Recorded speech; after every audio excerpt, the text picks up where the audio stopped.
Hi, I'm Todd Lucas. I'm an associate professor at Wayne State University in Detroit, Michigan, and I'm happy to talk to you about the article Distributive Justice for Others, Collective Angst, and Support for Exclusion of Immigrants. This article appears in the December 2014 issue of Political Psychology, and it's authored by myself and my colleagues Cort Rudolph, Ludmila Zhdanova, Evone Barkho, and Nathan Weidner. Our research begins with an appreciation for the idea that thoughts about justice play an important role in interpersonal behavior. Oftentimes, justice is associated with greater harshness towards groups such as immigrants. So there were three specific questions that we were interested in our research. The first question is, what specific kinds of thoughts about justice tend to be associated with harshness towards immigrants? So one insight from the world of psychology is that justice thoughts are multifaceted, and it turns out that only some kinds of thoughts about justice tend to be linked to greater social callousness. So in our research, what we did was to distinguish between thoughts about distributive and procedural justice for self and others. The idea here is that you can parse thoughts about justice according to whether those thoughts are related to fairness towards yourself or towards other people, and in parallel, whether those thoughts have to do with fairness of outcomes or allocations or fairness of rules and treatment. Again, in this research, there were four kinds of specific thoughts about justice we were interested in. Distributive justice for self and other people, and also procedural justice for self and other people. The second question we were interested in, can links between justice and callousness towards immigrants be observed using both individual differences and experimental frameworks? So the idea here is, can we examine the question of links between justice and treatment of immigrants, not only by examining the individual differences characteristics of host nation citizens, but also, and with an eye towards possible implications for social intervention, can we deliberately induce thoughts about justice in ways that alter attitudes towards immigrants? The final question we were interested in, what psychological processes tend to connect thoughts about justice to harsh treatment of immigrants? So in our research, we were interested in a recently suggested and group-based threat response called collective angst. Generally speaking, angst is a negative emotional state that occurs when someone feels like something bad soon will happen to him or her.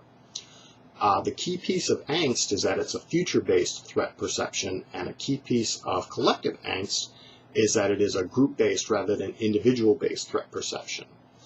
So the idea here and in the literature is that when people perceive threat to the future existence of their group, they will behave especially harshly towards outgroups, and this includes groups such as immigrants.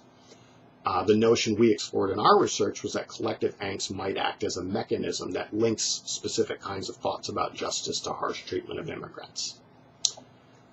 So what was our design? Well, in this research, we conducted two studies. The first study used an individual differences framework and a convenience sample of U.S. citizens.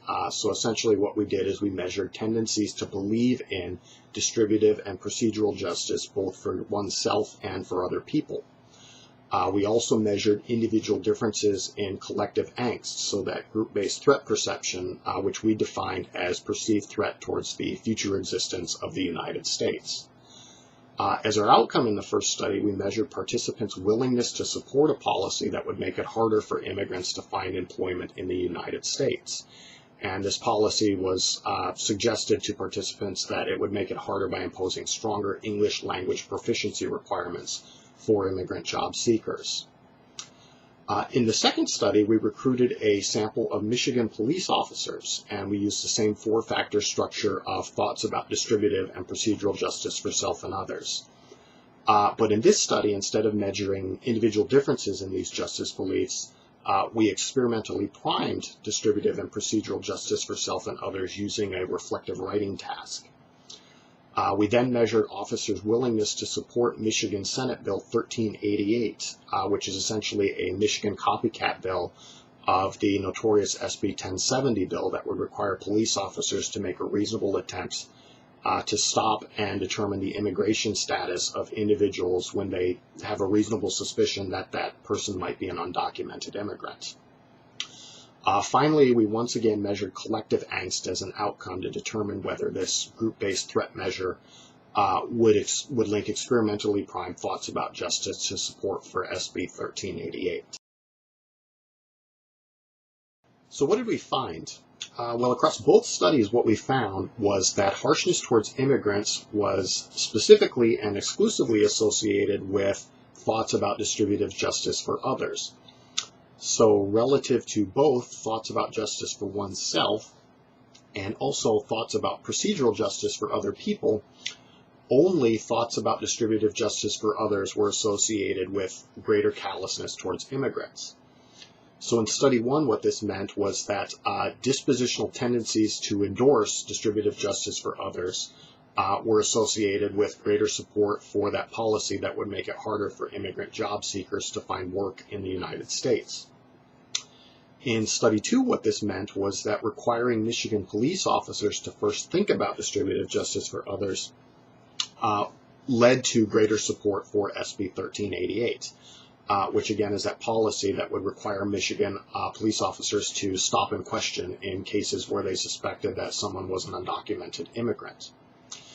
Now, across both studies, we also found that only thoughts about distributive justice for others were associated with greater collective angst. So in study one, what this meant was that a dispositional tendency to believe in fair outcomes for others was associated with greater perceived threat towards the future existence of the United States.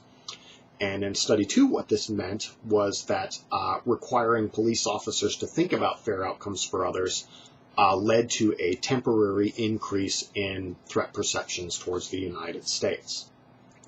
Now, in both studies, we also found evidence of mediation. So the idea here is that thoughts about fair outcomes for others were associated with greater harshness towards immigrants through those increases in collective angst. So this research again shows that collective angst may act as a mechanism that links thoughts about fair outcomes to other people to greater support for policies that restrict immigrants. So what are the implications of this research? Well, in terms of theory, one important implication comes from precisely linking social callousness to a specific kind of justice cognition. In doing so, this research suggests that behavioral scholars might zero in on cognitions and emotions associated with distributive justice for others as a way of gaining theoretical insight into why justice may be so important to callous interpersonal behavior. Related to this, our research is the first to our knowledge to suggest that collective angst is a specific psychological mechanism that connects thoughts about justice to harshness towards others.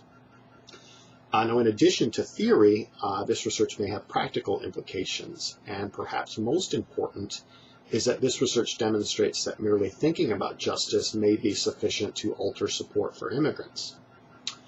Where we think this could go is to explore the potential for justice to form the basis of a social intervention aimed at better integrating immigrants into host nation society. This direction may be especially timely given present momentum in the United States, not only for fixing a broken immigration policy, but also given recent focus in the United States on overly harsh versus effective policing. I hope this overview of our research has been interesting. Please feel free to check us out in political psychology, and thanks for listening.